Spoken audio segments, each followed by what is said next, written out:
Mag-live akong gigilitan ko liig ko kung makauwi si Digong. Hanggang ngayong katapusan this year. Pag-release kay PRRD, alam nyo naman yung nangyari kanina. Okay? Alam natin na nanalo at overwhelming yung pagkapanalo na kagustuhan na i-request sa ICC na i-release na po si PRRD diyan sa ICC. Interim release o house arrest. O, ang gusto ni BP Sara at sang-ayon ang mga senador at maraming mga Pilipino sa Davao. Kaya nga naman, kita-kita po tayo mga kababayan. Pag-uwi ni PRRD ron, punta agad tayo ng Davao. Naku, pambihira yung mga hotel doon. Ha? Paunahan na lang tayo mag-book. Baka pati eroplano. Okay? Hindi po para to manawagan ng kung ano pa man. Kasi, na-miss natin si PRRD. Ipakita natin yung support natin. Hindi lang po taga Davao ang magse-celebrate, buong Pilipinas. Kung kayo kaya nyong pumunta ng Davao, pumunta tayo ng Davao. Kayo mga nasa ibang bansa, kung kaya nyong pumunta ng Davao, punta kayo ng Davao. At doon sa hindi kaya, let's celebrate here in the Philippines. Kahit saan man. Sama-sama po tayo. Kahit house arrest yan doon, kahit na gusto ng ICC na ilibing sa ilalim ng bunker yan, yung house arrest niya, walang problema sa... Ako! Huwag naman gano'n, BP Sara. Ang sabi niya, kahit na ang request ng ICC, kahit ilagay sa bunker, kasi grabe nervous nitong si Tambaluslos, kalalaking tao. Ito si Trillanes, kalalaking tao, kalakas-lakas, bakla ang animal. Takot na takot kay PRRD. So, kahit ang request daw, sa ilalim ng bunker, doon patirahin si PRRD, basta sa Davao, susundin nila. Oy, matindi. May, paano kayo? Alam nyo kung sino magaling maghukay ng bunker? Si Torre. Pati hindi pulis, pinasusuutan ng uniforme ng pulis. Tapos gagawin tagahukay ng bunker. Yan, magaling maghukay ng bunker yan. Si Torre. Diyan natin utusan si Torre. Palagay ko, ako naiisip ko, pati yan si Torre. Malapit nang bumaliktad dyan. Bad trip yan kay John Vic.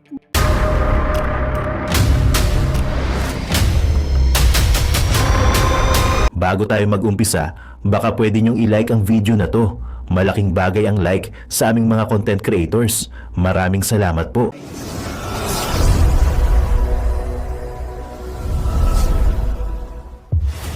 Boom! Nako mga kababayan, magandang araw muli sa inyo. Ako si Boy Sardinas. Nako, napakaganda na pag-uusapan natin ngayon mga kababayan. No? Napanood nyo yung preview kay Coach Oli. So dito tayo manonood tayo ng full video mamaya. So, reaction video muna tayo. So mga kababayan, sa video na to, makikita nyo naman, no? Sabi ni Coach Oli, nako, mapupuno ang mga hotel sa Davao. Oy, may question mark, sabihin na naman, fake news. So kahit hindi pa nangyayari yan, mga kababayan, talagang mangyayari yan pagdating Tatay Digong. Dahil kami dito, naka-prepare na kami. Wow! Kasama ako siyempre kay Tol J. Guevara. Yan sa mga banateros. My goodness, para libot kami kay Tatay Digong. Pwede ka na maglibot dun eh. Siyempre, sasama ako dun sa mga banateros. So, siyempre, vlogger tayo ng banateros. Sama tayo kay Tol J. Tol J, alright. Pupunta kami dyan ha. Waiting. Alam na. Dumog ang Davao. Napakadaming mga magpupunta ng Davao, siyempre. Kahit hindi nila makita ng personal si Tatay Digong, basta alam nila na nandun si Tatay Digong, no? Mararamdaman nila yung presensya ni Tatay Digong. Ganun pa lang ay tuwan-tuwa na ang mga taong bayan. Ganun. No, biruin nyo mga babayan ay talagang 5-3. Tambak sarado si Risa Hontiveros saka sino ba itong isang nagno? Si Kiko saka si Aquino. Hindi na kayo mananalo. Yung mga iba ay mga nag-yes, siguro talagang nakonsensya na rin sila sa mga pinaggagawa nila. Yun lang yun, di ba? Mga kumare, nakonsensya kasi sila. Saka dito sa video na to, mga babayan, yari. Yung napipintong impeachment kay Bongbong Marcos, kinakasa na. My goodness. Yan, nakakarma na sila mga babayan. No, at dito, nakita nyo naman, no? Yung sabi ni BP Sara, no, kahit bunker daw yung pagka-arrest, house arrest ni Tatay Digong, walang problema, basta importante si Tatay Digong nandito. No? Baga, panatag kasi ang puso ng pamilyang Tatay Digong, ganoon din ang mga sumusuporta sa mga Duterte. Panatag kami pag si Tatay Digong nasa Davao, hindi nasa Dahig. Eh dito, anytime, pwede namin libutin si Tatay Digong eh. Eh dyan, putang ina, napakalayo ng ICC. Hindi ba? Napakalayo-layo ng ICC, yung mahal-mahal na pumasahe. Magpapalibre nga lang ako kay Tol J eh. Joke lang, Tol. Sama ako, Tol, ha? Yan, abangan nyo kami nila, Tol J dyan. At syempre, hindi to fake news. Tandaan mo to. Yang Davao na yan, lahat ng mga hotel dyan, puno yan. Itaga mo yan sa bato. Tulad nung nakita nyo sa preview, ha? Pasikatan natin tong demonyong tanso vlogger na to. Susunod, sasabihin ko sa inyo ano pangalan yan. Na siya daw ay magugurgurin daw niya yung kanyang sarili pagka si Tatay Digong po ay nakalabas, no? Pag nakalabas si Tatay Digong, magla-live siya, gugurgurin daw niya po yung kanyang sarili. Yari ka. Ikalat ka natin itong tao na to, mga babayan, ha? Nako, kinakabahan ka ng lintik kang bakla ka. Lintik kang bakla ka, umanda ka. Ha? Lahat ng vlog ko, ipapakita ko. No? Kunya, Tatay Digong, nandiyan na sa may Davao. Lahat ng vlog ko, unang-una pa lang, ikaw ang ipapauna ko sa video ko para makita ka. At pag nakita ka dyan sa daan ng mga kababayan natin, namin pala, hindi ka kasali, ay, sasabihin, hindi ba sabi mo, magla-live ka, gugurgurin mo sarili mo. Andiyan, nasa Davao na si Duterte, paktay ka ngayon, bakla ka. Ay, nako. Yan, mga tanso vlogger, kabahan na kayo. Tapos ngayon pa, nag 5-3. My goodness. Hindi ba? Medyo kasi, alam nyo mga babayan, nangangamoy na po kasi si BP Sara sa 2028. At baka hindi na po umabot ng 2028. Napipintong na yung impeachment eh. Yari ka. Tapos si Torre, babaliktad na yan. Babaliktad na yan. Sabi nga ni Coach Oli, si Torre daw yung maghukay dun sa Davao, yung gagawing bunker ng Tatay Digong. Kasi si Torre, magaling po yung magaling maghukay, di ba? Yung sa kay Pastor kay Buloy, di ba? Siya nangunguna. Magaling maghukay, di ba? Sabi ko sa inyo eh. So ganito mga babayan, huwag ko nang tagalin yung salita ko. At ay panoorin natin itong full video kaya ko Choli, yung mga boss namin. Mga boss namin yan sila. Choli, Boss Banat Bay, Tol J, yan. Yan yung kuha tayo ng mga magagandang clips dito kaya ko Choli. At para kasi naman magpapaliwanag kung ang Davao na ba ay punong-puno na ngayon pa lang marami na nagpabook. Oy, magpabook na kayo ha. Sinasabi ko sa inyo, magpabook na kayo kasi mauubusan kayo ng hotel doon. Kami na Tol Jen, katabi na lang ako sa kanya. Doon kami sa may bahay ni Tatay Digong. Alam niyo si Tatay Digong ha. Tatay Digong sa may sopa, sila Tol J, doon natutulog lang sa baba. Sila Boss Banat Bay. Siyempre, naman ako doon. Ako yung utosan, nagabili ng gin ni Tol J. Oy, Tol, tabi na tayo dyan. Nako mataba pala si Tol J. Ay, nag-ano na pala si Tol J. Nag-gym. Medyo na yan, medyo papayatin si Tol J, no? Pwede na kami magtabi sa sopa. Okay? So, ganito, palakpakan tayo mga babayan, ha? Soon, ha? Lahat ng mga pupunta sa Davao, magpabook na kayo kaagad sa hotel. Marami na namang galit dito sa vlog na to. Okay, play mo na, boy! Ang daldal mo, let's go! Oy, don't forget the like, ha? Hayop ka talaga! Ang ganda mong lalaki! Dapat nang payagan o aprobahan ng International Criminal Court o ICC ang matagal ng request na interim release o pansamantalang paglaya ni dating Pangulong Rodrigo Duterte. Ito ang muling binigyang diin ni Vice President Sara Duterte nang kumustahin ang lagay ng kanyang ama sa ICC Detention Facility. Paliwanag ng pangalawang Pangulo na para sa humanitarian purpose ay dapat ibinigay na ito sa 8 years old na dating Pangulo ng Pilipinas. Kaugnay nito, nais pa rin ng pamilya Duterte na sa bansa maiuwi si FPRRD kung tatanggapin ng gobyerno at kung payagan na ng ICC. Kung ako, Davao City talaga. Davao City, Philippines. Yun. Okay. Eto na. Pag-release kay PRRD, alam nyo naman yung nangyari kanina. Okay? Alam natin na nanalo at overwhelming yung pagkapanalo na kagustuhan na i-request sa ICC na i-release na po si PRRD. diyan sa ICC, interim release o house arrest. O, ang gusto ni BP Sara at sang-ayon ang mga senador at maraming mga Pilipino sa Davao. Kaya nga naman, kita-kita po tayo mga kababayan. Pag-uwi ni PRRD ron, punta agad tayo ng Davao. Naku, pambihira yung mga hotel doon. Ha? Paunahan na lang tayo mag-book. Baka pati eroplano. Okay? Hindi po para to manawagan ng kung ano pa man. Kasi, na-miss natin si PRRD. Ipakita natin yung support natin. Hindi lang po taga Davao ang magse-celebrate, buong Pilipinas. Kung kayo kaya nyong pumunta ng Davao, pumunta tayo ng Davao. Kayo mga nasa ibang bansa, kung kaya nyong pumunta ng Davao, punta kayo ng Davao. At doon sa hindi kaya, let's celebrate here in the Philippines. Kahit saan man. Sama-sama po tayo. Kahit house arrest yan doon, kahit na gusto ng ICC na ilibing sa ilalim ng bunker yan, yung house arrest niya, walang problema sa... Ako! Huwag namang gano'n, BP Sara. Ang sabi niya, kahit na ang request ng ICC, kahit ilagay sa bunker, kasi grabe nervous nitong si Tambaluslos, kalalaking tao. Ito si Trillanes, kalalaking tao, kalakas-lakas, bakla ang animal. Takot na takot kay PRRD. So, kahit ang request daw, sa ilalim ng bunker, doon patirahin si PRRD, basta sa Davao. Susundin nila. Oy, matindi. May paano kayo? Alam nyo kung sino magaling maghukay ng bunker? Si Torre. Pati hindi pulis, pinasusuotan ng uniforme ng pulis. Tapos gagawin tagahukay ng bunker. Yan, magaling maghukay ng bunker yan. Si Torre. Diyan natin utusan si Torre. Palagay ko, ako naiisip ko pati yan si Torre. Malapit nang bumaliktad dyan. Bad trip yan kay John Vic. Bad trip yan. Pareha sila mahilig sa camera, di ba? Yung si Mr. Gagawin namin yan. Ayon kay VP Sara, handa nilang tiyakin ang pagdalo ng dating Pangulo sa mga pagdinig ng ICC kung matutuloy ito.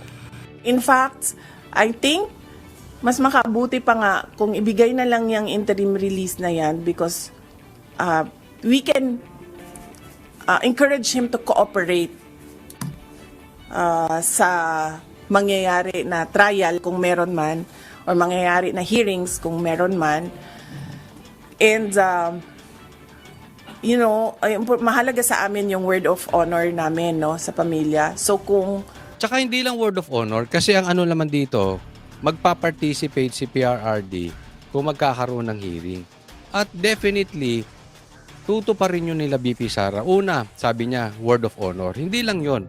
Alam naman natin si PRRD, alam naman natin ang Duterte, pag madadamay ang Pilipinas, hindi sila gagawa ng kabulastugan. Let us remember this. Ang Duterte ay hindi Marcos. May isang salita po ang mga Duterte. kung sinabi namin na papaniguraduhin namin na lahat ng hearing na sinabi ng ICC na umattend siya, papaniguraduhin namin na nandun siya at nag-attend siya. Samantala kinumpirma ng Vice Presidente na may pagkakataong nakita si dating Pangulong Duterte na walang malay sa kanyang kwarto. Alam nyo kung bakit ko sinimulan dito? Tingnan po natin ididikit ko po ito doon sa pagkapanalo ng interim release ni PRRD na ginawa sa Senado. Okay, inuna ko lang to pero pupunta tayo doon sa mga magagandang part patungkol doon sa botohan, patungkol doon sa impeachment ni impeachment ni Bongbong Marcos at patungkol na lang dito sa pagkakatanggal ni Tito Soto maging Senate President. Idudugtong-dugtong po natin, sinimulan lang natin dito. Ngunit ayon kay VP Sara, ang impormasyon ay hindi galing sa mismong ICC. Nakukuha namin tulad nung dinala siya sa hospital dahil nakita siya na walang malay sa sahig ng kanyang kwarto, nakuha namin yon sa hospital personnel. Hindi sa detention unit, hindi sa ICC. Yun ang malupit doon. Isipin ninyo, walang malay ang isang 80-year-old sa sahig. Sa hindi niya bansa, wala siyang kamag-anak, that is very dangerous. Sobra po yan. Yan po ay hindi na makatao. Tapos, hindi in-inform ang family in real time. Hindi agad-agad in-inform. Sa katunayan, nalaman lang to nila BP Sara doon sa ospital. So, hindi ICC ang nagsabi. It means, hindi nila kayang alagaan si PRRD at itatago. So, napakadelikado po niyan. Imagine niyo, kung kayo ay merong magulang na nasa ibang bansa, 80 years old, nakahandusay, walang malay. 'Di ba? Hindi ba yun nakakagalit? Dahil dito, iginiit ni Vice President Duterte na tila walang kontrol ang ICC pagdating sa seguridad ng kanyang ama. Mismong ang kanyang ama na rin ang nagsabi na hindi lang isang beses nangyari ang insidenteng siya ay natumba o natagpo ang unconscious o nawalan ng malay sa kanyang kwarto. Tinanong ko siya, alam ko tinanong din siya ng lawyer, hindi ko lang alam kung anong mga incidents. But tinanong ko siya kung totoo ba, and then sabi niya, hindi naman yan yung una. Madaming beses na ako na natumba was his term. Jed Alam mo, hindi first time yan Kahit dito, 'di ba? Doon sa bahay nila natumba na si PRRD, nalaglag sa hagdan. Nabalita pa yan before pa mapapunta sa ICC si PRRD. Doon nga pa lang sa bahay. So, hindi po gawa-gawa ito. Talaga pong sakit. At ang delikado sa isang matanda. Kaya ito pinag-iingat ko ang aking tatay dito. Sabi ko, it's very important na nag-exercise ka kasi pag tumatanda ka, nawawala yung muscles at yung pag nawawala yung muscles, sumihina yung mga pangangatawan. Tapos, isang tumba, diyan na po nagsisimula yung sunod-sunod na sakit. Diyan na nanghihina ang matanda Kasi nawawala yung balanse, matutumba, mauuntog, mababalian. Pag nabalian, tuloy-tuloy na po. Yan po ang nakakatakot. At yan na po ang nangyayari kay PRRD. Kaya naman, nagkaroon nga ng botohan. Eto na po, puntahan natin. Kaya naman, kanina, nagkabotohan na i-release na si PRRD, magkaroon ng house arrest. At ito yung bumoto para ma-release na si PRRD. Gatchalian, Ejercito, Legarda, Lacson, Erwin Tulfo, Villar, Subiri, Marcoleta, Marcos, hindi ko mabasa kasi maliit Cayetano, Robin Padilla, De La Rosa, Villanueva, Estrada at Go. Ang hindi bumoto, ang bumoto ng no, ayaw nila. Babulo ka dyan, PRRD, kahit mamatay ka na dyan parang matanda. Kahit manghina ka dyan, basta mamatay ka dyan. Ito po, tatandaan natin, mga kabanateros. Huwag po nating kalimutan tong tatlong mukha na ito. Ontiveros, Aquino, at Kiko Pangilinan. Yan, tatlong yan. Dilaw, di ba? Dilaw na dilaw. So, alam natin that ang istorya nito, dikit-dikit Ang nag-abstain, si Soto at si Tulfo. Absent lang, wala si Lito Lapid. Ayaw mo na, hindi naman nagsasalita yan. Si Cayetano, si Villar at si Escudero. Pero si Escudero nagpasabi kay Subiri, pagka-absent siya, ang boto niya ay yes. Okay, dapat i-release si PRRD. Eto na, kitang-kita na ang bumoto ayaw kay PRRD talaga ay dilaw. Pinapataas nito yung sinasabi natin na talagang sa 2028 ang maglalaban ay ang Duterte, si BP Sara at Dilaw. Sila talaga yung ayaw makaupo, makabalik ang Duterte. I have my opinions kung bakit, pero obviously sila yon. Kaya nga naman, ito'y lalong napapalakas yung ating theory na si Bongbong Marcos ginagamit ang dilaw. Hostage ang Duterte. Plano to lahat ng dilaw sa pangunguna ni Trillanes. Si Si Trillanes po ang nagpasimula ng ICC. Yung issue ng ICC na yan. Tapos tuloy-tuloy na yan. Sinusuportahan to ni Bongbong para ang Dilaw ay patuloy suportahan si Bongbong. Kasi kung hindi niya nakaya ang Duterte at ang Dilaw ay galit pa sa kanya, hindi matatapos ni Bongbong ang kanyang termino. Alam nyo ba kung bakit nagugulo ang investigasyon sa flood control? Alam nyo ba kung bakit nakakapagnakaw ang mga magnanakaw? Alam nyo ba dapat matagal nang wala si Bongbong? Lahat yan ang dahil sa Dilaw. Para sa Dilaw, sige na, magnakaw na kayo. Basta hindi uupo si BP Sara. Basta kalabanin ng Duterte. Yan po ang ginagawa ni Bongbong, hostage niya. Para siya manitili hanggang 2028, kung maaari, mas matagal pa. Pero ito yan. Overwhelming tong boto na ito. At kung itong 15 na senador, plus si Escudero, plus si Cayetano at si Villar ay boboto, may usapin na po, bulong-bulungan. Hindi na po magtatagal si Tuta Soto. Ang next game plan ay palitan na si Tito Soto. Kasi walang mangyayari sa investigasyon. Sa katunayan, nagpaparinig na yung isang si Ejercito, si The Good One. Nagpaparinig na rin si Subiri. Marami na nagpaparinig na senador na hindi sila masaya sa pangunguna ni Tito Soto. So, ang isusunod dyan, hindi na po magtatagal. Yan po ang ating nadinig. Papalitan na po yan si Tito Soto. Ito naman ang sa akin. Coach Oli, hindi kaya bias ka lang? Kasi yan ang sinasabi.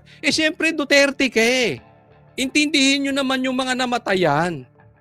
Gusto nyong pakawalan si PRRD. Intindihin nyo naman yung mga namatayan sa dyan sa drug war ni PRRD. Tanungin ko kayo, yung mga adik na yan, yung mga nagahasa nila, mga napatay nilang pulis, mga ninakawan nila, pamilyang sinira ng mga adik na yan. Tama ba yun? Diba? Bakit pilit yung pinagtatanggol yung mga adik? Yun lang naman yan eh. Pinalaki nyo lang yan.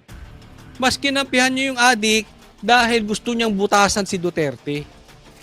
Yan lang po ang kulay na itong Dilaw na ito. Kaya this is very interesting. Kung talagang makakuha lang tayo ng 13 na boto, 13 na senador na may paninindigan na hindi takot kay Tambi, mananalo. Mapapalitan na si Tito Soto. Abang-abang nyo. Ha? Tingnan natin kung magkakatotoo. Kasi yan na daw po ang kasunod. Ngayon, gusto kong pag-usapan itong si Tito Soto at saka si Tulfo. Mga pasensya na po sa word. Ba't kailangan ko pong gamitin yung word? Hindi po sa pagmumura. To define them. Ikaw Soto at saka ikaw Raffy Tulfo, wala kayong bayag. Diba? Ako, alam mo, hindi ko gusto karakas nitong si Bam Aquino. Lalo to si Kiko, lalong-lalo na si Risa.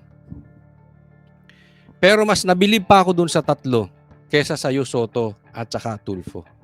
Yang abstain na yan, nag-abstain sila eh. Yan yung ang boto niyan, mga no.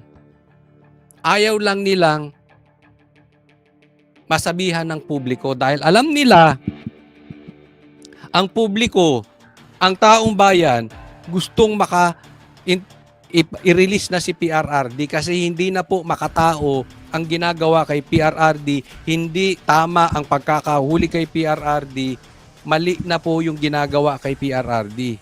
Pero hindi sila makaboto ng no dahil takot sila sa magiging imahe nila. Kaya nga sabi ko, mga wala kayong bayag. Mas may bayag pa sa inyo si Risa Ontiveros. Ha? Kaya walang, alam mo tong Tulfo na to, lalong-lalo na to si Raffy. Matapang lang to. pagsasigawan. Pero pagdating sa tayo, walang tayo. Tingnan mo. Yung anak mo nga nagwala sa ibang bansa. Naghaya-hayang buhay. Nasisita mo ba? Yun ang tapang. Yung gagawa ka ng tama kahit alam mo mali sa agos. Pero dahil alam mo tama, maninindigan ka. Hindi yung sigurista. Asar na asar puta ang taong bayan sa sigurista. Naalala mo, nung nagkikiskisa ng impeachment at patungkol dito sa nakawan sa flood control, bago pa tong bulilyaso na ito, yung mga iba, pinagtatanggol si BP Sara. Yung iba naman, kinakampihan si Romualdez. Okay lang yun kasi meron kang say. Ito si Tulfo, wala talaga. Tahimik lang siya. Lagi siya dun sa sigurado. Ang alam ata ang solusyonan nitong si Tulfo, si Rapi, away mag-asawa. Kaya parehas kayo ni Tito, parehas kayong tuta, parehas kayong alang bayag. O next po tayo. Kaya naman, ito po ang inaantay ng maraming Pilipino. Impeachment versus PBBM. Ipinananawagan ni Barsaga. Ayan, sisimulan na po ito. Ginagapang na po itong impeachment. Congressman Kiko Barsaga is calling for the impeachment of President Marcos due to his inability to bring justice for the hundreds of billions stolen from the DPWH flood control funds. Paano niya susolusyonan yung billion stolen? Kasabwat yan Siya ang pumirma. 3 taon. Pinipirmahan niya yan. Pinapalusot niya yan. Alam ka namang wala siyang subiron. Kalinis naman yan si Bongbong Marcos. No? Pero yan po. Ito po hindi malayong mangyari. Impa-impeach. Bagamat marami pong tuta si Tambi sa kamera, ang balita po natin, ito ay balita lang naman, nauubusan na po ng pondo. At alam naman po natin si Tambi ay wala talagang totoong followers. Kaya lang naman, may mga sumusunod, kaya naman may mga tuta si Tambi. Dahil alam natin, bayad-bayad. Pagka walang pondo, yung mga yan, hihinto na yan. Kasi sa tingin nila, mas magaling pa sila kay Tambi. Sa tingin nila, dead na po politically si Tambi. So, hindi nila para dumikit pa kay Tambi. Unless may bayad. Diba? So, yung mga yan, unti-unti na pong didistansya yan. Doon sa boto na overwhelming para kay PRRD, it shows malakas pa rin si PRRD. Kasi yung senador na 15 bumoto na yun, alam nyo, plus si Chis Escudero, alam nyo, hindi lang po senador yung boto na yun. Very sensitive po ang mga politiko sa sigaw ng taong bayan. And they are not stupid. Alam nila na talaga ang agos ay patungo na sa Duterte. Alam nila malakas ang Duterte. I-deny man to ni Castro, i-deny man to ng mga vloggers ng Pink, i-deny man to ng mga komunista, i-deny man ito ni Tambi, i-deny man ito ni Bongbong. Pero yung mga politiko, alam nila deep inside, politically dead na to si Tambi. Ang agos talaga patungo na kay Duterte, kay Sara. Kaya kung wala silang pakinabang, iiwan na po yan si Tamba. And possibly, dyan napapasok yung sinasabi ni Kiko Barsaga na impeachment. Akalain mo yon? Nagbayad-bayad ka ng mahal para sa pirma, para mapa-impeach si BP Sara, mauuna pa palang maging successful ang impeachment ni Bongbong. No, definitely pag nawala na si Bongbong, wala na rin si Tambi. 'Di ba? Sino bang naglalagay as House Speaker? President yan eh. Presidente po yan. Hindi po pwedeng hindi po yan. Kaya alam mo, very exciting. Alam mo kung ikaw Filipino and you are fighting, kayo po ay Banateros, kayo po ay DDS, you are fighting for this. Nararamdaman nyo na konting kembot na lang. Ha? Konting tiis na lang po. Malapit na matapos. Mapaparusahan na yung mga magnanakaw. And who knows? Magtagumpay. Ito si Kiko Barsaga. Maipa-impeach nga. Ako naniniwala ako. It's just a matter of time. Matatapos na rin ang problema nating isa-isa. Ito, isa pang halimbawa na kinakabahan na sila. Tingnan nyo po. Ito po, post ni Baste. Sabi niya, tinawagan ako ng mga Ilocano friends ko. Nagkukumahog na raw ang congressman nila ayusin ang mga sirang proyekto. Diyan sa Ilocos Norte. Oh, ganyan nga, Charis, bilisan mo. Kinabahan si Charis. 'Di ba? Alam mo, uulitin ko, yung ICI na yan, you are nothing but fake investigation until unahin ninyo imbestigahan ang Ilocos Norte, pangalawa ang Leyte. Hindi po natin pinagbibintangan kung sila ay kasabwat sa ghost projects o nakinabang sa ghost projects ang Marcos at Tambi, pero kung hindi nyo kayang imbestigahan yung kanilang lugar, wala kayong karapatan ICI imbestigahan ang ibang lugar. Lead by example, Bongbong Marcos, unahin yung paimbestigahan ang inyong lugar. Kaya sabi, ganyan nga Charis, bilisan mo at hindi yan madadala ng pa-cute at pa-English sa Kongreso. Totoo, wala namang alam to eh. English lang. Pa-cute siguro. Cute siya. Ang liit-liit niya. Parang nga si Charis eh. No, pero balita ko sira-sira daw. Oh. Ay, comment kayo dyan mga taga Ilocos Norte, kayo mga Ilocano. Kami din eh, Ilocano. We are half Ilocano. Ang tatay ko po ay purong Ilocano. No? Pero hindi namin sinuportahan to si Bongbong Marcos. Hindi kami tanga. Alam namin ang karakas ng Marcos dyan. Oh. Kaya ang naman, nagkukumahog. Dahil hindi, maitatayo mo ba yung mga palpak na proyekto? Yung mga kinorakot nyo dyan? Yung mga ghost projects? Kung walang proyekto yan, wala yan. Hindi, tama, sakto si Baste, hindi nyo madadaan sa English yan. So, nararamdaman nila yung impact. At kinakabahan na itong mga ito. Alam nila, sa Senado, it's just a matter of time. Konting-konti na lang. Mapapalitan na si Tito Soto.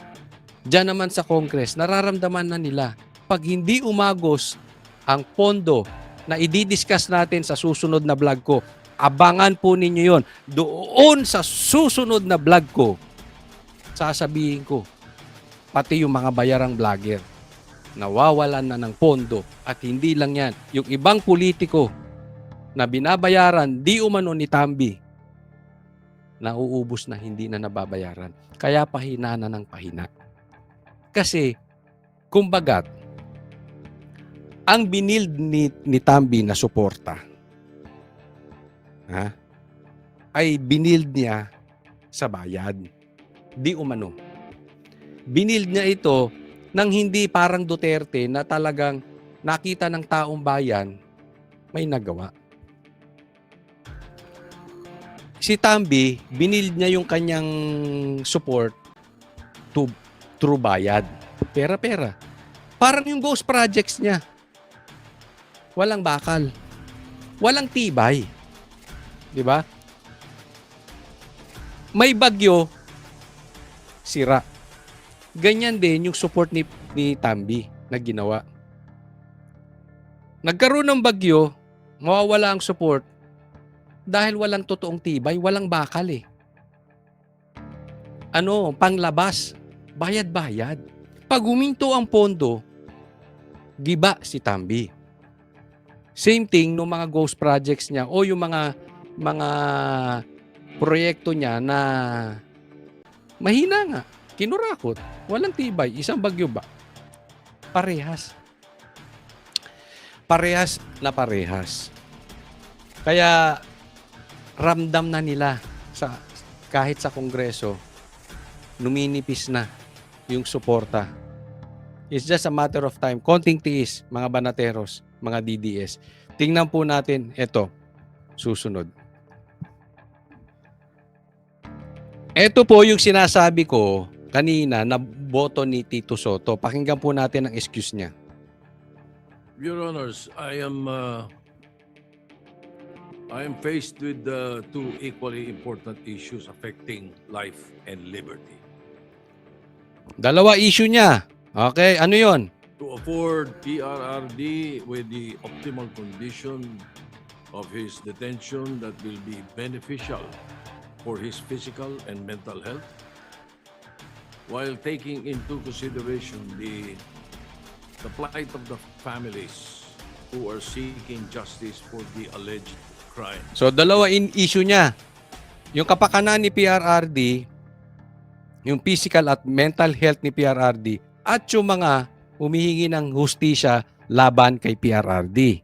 Ayun. It's humanity. I am supportive of any efforts to bring comfort to PRRD and to uplift his well-being during this crucial time. Yan. Suportado niya na i-house arrest si PRRD. Pero, However, my choice, ano? decision, in my conscience, might even help in further dividing the nation. Ngayon, so sa pagkakaunawa ko, ang ibig sabihin ni Tito Soto, sa aking konsensya, baka lalong, kung susundin niya ang kanyang konsensya, lalong mahati ang mga Pilipino. Kung bumoto siya kay PRRD, mahati. Kung bumoto siya against na hindi mapakawalan si PRRD, mahati. So anong desisyon ni Tito Soto? Therefore, I register an abstention. Yun, walang bayag. Hindi mo na kailangan mag-decide. Di ba? Baka ma-divide pa tayo eh. Boto kay PRRD, boto ko against PRRD, madi-divide pa tayo. Parehos kayo may punto. Hindi na lang ako mag-decide. I abstain. Walang bayag. Ayan po si Tito Soto. Alam natin ang Caracas. Ito gusto kong ipaliwanag. Alisin ko muna yung picture ni PRRD kasi may mga nagsasabi, Pocholi, kasi kayo, mga banateros, mga DDS kayo eh. Supportive kayo of Duterte. Diba? Gusto kong tingnan yung mabuti. Ha? Itong sasabihin ko. Importante po ito. Supportive kayo ni Duterte eh. Natural. Gusto nyo yan. Pero paano naman yung political outlook ng Dilawan? Political outlook ng Pulahan? Baka magkakaiba lang tayo ng opinion. Kaiba-iba lang tayo sinusuportahan, pero baka naman nagiging bias lang kayo. Coach Oli, baka naman nagiging bias ka. Bakit ko ba nagustuhan ng si PRRD? Even before siya tumakbo as president, pinopost ko na po siya sa Facebook. Bakit? Malinis po ang Davao. Mapayapa ang Davao. Dalawa po ang pinaka ayaw ko sa mundong ibabaw. At alam ko, ito ang sumisira sa Pilipinas. Una, droga. Pangalawa, mga komunista at NPA. Dalawa yan. Tandaan na lang po natin yan. Droga, komunista, NPA. Yan lang. Ngayon, magbanggit kayo ng Dilawan o Pulahan na seryosong maninindigan para sa droga. Kakalabanin ng droga, hindi yung tunay, hindi yung plastikang ihinto natin ng droga. Marami tayong mahihintong droga. Wala namang nahuhuling drug lord. Takot naman sa drug test. Hindi yun. Ayoko nun. Gusto ko yung totoo. Kayo nang bahala kung paano nyo sosolve yan. Kayo nasa posisyon, kayo bahala. All we want is result. We want a drug-free Philippines. Pangalawa, yung komunista, pinabalik pa yan eh. Pinulbos na yan ni PRRD, konting pitik na lang yan. Kung naupo si BP Sara, tapos na yung mga party list na komunista, tapos na yung mga NPA, tapos na yung mga rebelde. Yan ang salot sa Pilipinas. Ang alin? Adik tsaka komunista. Ngayon, magsabi kayo ng dilaw at pula na seryosong lalabanan ng komunista at droga. Suportahan ko. Pangako ko yan. All the way. Hindi po tayo dito panatiko. We want result. I'm not saying perfect ang Duterte. Marami akong ayaw na ginagawa ng Duterte. Pero sino ba ang perfecto? Ikaw? Ako? Wala namang perfecto eh. Pero ang gusto ko sa politician, tapusin mo droga, tapusin mo komunista, sayo ko. Wala na tayong pag-uusapan. Wala akong pakialam kung anak ka ni Risa Ontiveros. Wala akong pakialam kahit apo ka ni Tito Soto. Naiintindihan. Pero yung takot ka at alam ng Pilipino komunista ka, pero itinatago mo, yan ang ayaw na ayaw ko. Yan ang ayaw ng mga Pilipino. Di ba? Bakit kayo mga komunista? Kung talagang ayaw nyo komunista, ba't hindi nyo i-disown? Sabihin nyo, sugpuin niya mga komunista na yan. Ngayon nakikita nyo saan ako galing? Bakit gusto ko Duterte?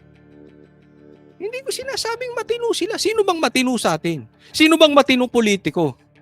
Di ba? Ngayon, kaya nyo. Kaya nyo pulbusin ang komunista?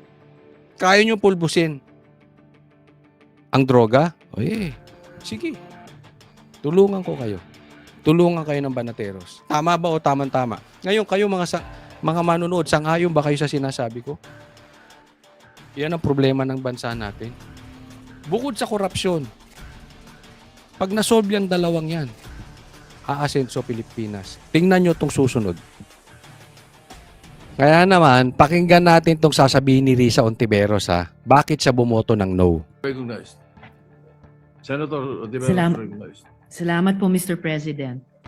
Mr. President, ginagalang kong mga kasama. With due respect sa mga may akda at taga-suporta ng resolusyong ito, nakatayo po ako dito para ipaliwanag yung aking boto ng no. Una po, sang-ayon ako na ang humanitarian considerations ay esensyal na bahagi ng hustisya. So pabor siya doon. Kailangan na makatao ka. At tama ang dapat makonsern tayo sa general welfare at dignidad ng lahat ng mga Pilipinong nasa ibang bansa, ng lahat ng ating mga nakatatanda, at ng lahat ng mga persons deprived of liberty. Ayan. So, naunawaan niya ang mga matatanda na nasa ibang bansa na nakakulong. Yan ang ibig sabihin ni Risa. Sige, basa. Ang galing ni GPT, no? Ano yan? Galing sa abogado mo o galing sa kay GPT? Hindi mo ba talaga kaya mag-speech nang walang binabasa? Bobo ba ito si Risa? Di ba media to? Bobo ka ba, Risa? Tayo ang tatanong lang. Pero Mr. President, hindi tayo nagdi-deal sa sufficient facts. Wala pong indikasyon na ang ICC ay nagpapabaya sa pagbantay sa kalusugan at kagalingan ng mga taong nasa kustodiya nila. Yan, hindi raw sila nagpapabaya ang ICC. Yan ang punto niya. Ilang beses na nga bumagsak, natumba na wala ng malay si PRRD. Dinala na nga sa ospital. Ospital mismo nagsabi, ilang beses nang natutumba si PRRD at hindi ini-inform ang family. Tanga ka ba talaga o kulang ka lang sa research? Ay, sabagay, baka wala kay GPT yon. May panayam rin po, ilang araw ang nakalilipas, kung saan sinabi ng pamilya ni former President Rodrigo Duterte na he is well, even jolly, at kaya pa ngang makipag-usap tungkol sa maraming topic, kasama ang politika, flood control, at love life. Yan, alam nyo, sinasabi niya, okay naman, sabi niyo okay pa, jolly pa nga si PRRD. Naalala ko tuloy yung lola ko. Kasi noon, matanda na yung lola ko, Doon po nag-iensayo yung hinahandle ko na banda sa bahay. At nanonood pa siya pagka may dance rehearsal, pagka nagpa-practice kami, nag-iensayo ng mga kanta, ng mga sayaw, nanonood pa yung lola ko at masaya. So kung ako tatanungin mo, kamusta na yung lola mo? Okay siya, masaya, nanonood pa siya. Pero ibig bang sabihin nun, kaya niya mag-isa? Hindi. Alam ko, matanda na. Hindi na nga niya kayang bumangon mag-isa sa kama. Kailangan niya na mag-aalaga. Hindi na nga siya makapunta sa banyo mag-isa. Hindi na siya makakain mag-isa. Pero pag itinayo mo yun, masayahin yun. Manunood pa. Yan ang hindi maintindihan ni Risa. Na hindi porket kaya, masaya, pwedeng nag-iisa. Sana, Risa, palawakin mo yung isip mo. Alam mo kung paano mo maintindihan si PRRD? Sana wag mangyari sa Risa Ontiveros. Na, halimbawa lang, ikaw ay makulong. Kasi, alam nyo kung paano kayo humuhusga sa tao, ganun din sa inyo. Ang gagawin. Baka mamaya, ang baril na gamit mo, ay diyan ka rin mamamatay sa baril. Risa, hindi ko alam kung sa tingin mo sa sarili mo ay malinis ka. Pero kung dumating ang panahon na ikaw ay mapatunayang madumi, meron kang ginawang mali at ikaw ay makulong, wag naman sana na umabot sa matanda ka na hindi mo na kayang mag-isa. Kung paano ang ginamit mong patakaran na standard para kay PRRD, ganyan din ang i-apply sa'yo. Ay, hindi! Kaya na niyan! Oo! Jolly nga siya eh. Hayaan mo siya mag-isa dyan sa kulungan. Huwag naman sana na mangyari sa'yo. Alam din natin, may mga problema ka. May problema ka sa tanim witness, may tanim ka sa PhilHealth. Hindi po ako maghuhusga nun. Ang husgado. Pero just in case, mauwi ka sa kulungan, baka yung in-apply mo kay PRRD, i-apply din sa'yo. Ang panawagan para ang gobyerno ay mag-advocate para sa interim release o house arrest ni former President Duterte, maaring nakakouch sa humanitarian terms. Pero nagmumuka ring isa pang halimbawa ng ating gobyerno na nagbibigay ng special treatment sa isang makapangyarihang individual. Tila ba'y isa na naman itong patunay na ang batas ay marahas sa karaniwang Pilipino, pero malambot sa iilang may kapangyarihan. Okay, diyan ka mali. Ang sinasabi niya, hindi patas. Kasi pagka ikaw ordinaryong Pilipino, nakakulong ka, pero kung hindi ka ordinaryong Pilipino, hindi ka nakulong. Tatandaan po natin. Kahit nga si Claire, sinasabi yan, di ba? An accused is considered innocent until proven guilty. So sa ngayon, inosente si PRRD. Hindi pa siya napatunayan. Tama or tamang-tama. Kahit si Claire, binabanggit yan. Okay? Ang hinihingi ngayon, bail lang. Interim release. Hindi pinapawalang sala si PRRD. Ipapangalaga lang kung saan yung kanyang kalusugan at yung kanyang katandaan ay mafofokusan ng mga taong nagmamahal sa kanya. Yun lang po yun. Hindi siya pinapawalang sala. Huwag naman bobo. Yun lang. Kaya halimbawa, may mga matatanda na iba. Ako, kahit killer yon, kahit rapist yon, at hindi na talaga makabangon sa kinahihigaan. At hindi pa naman napatunayan. Inosente pa yun. Okay lang, i-bail mo na. Paalagaan mo na. Total, hindi naman makatatakas na yan eh. Makakapang-rape pa ba yan? Makakapatay pa ba yan? Ni hindi na nga makakain mag-isa. Bakit hindi mo ipa-bail? Kahit kay Bongbong Marcos mangyari yan. At alam ko, chances are, malamang kung hindi makatakbo ng Hawaii si Bongbong, malamang makulong din yan si Bongbong. Pero kung ganyan na siya kahina, at hindi pa napapatunayan, okay lang sa akin si Bongbong. Kahit i-house arrest. Sabi nga ni Cayetano, this is not vengeance. Humanitarian ang usapan dito. Since innocent pa naman. Medyo, alam natin, ito si Risa, medyo talaga mahina utak nito eh. Dati pa.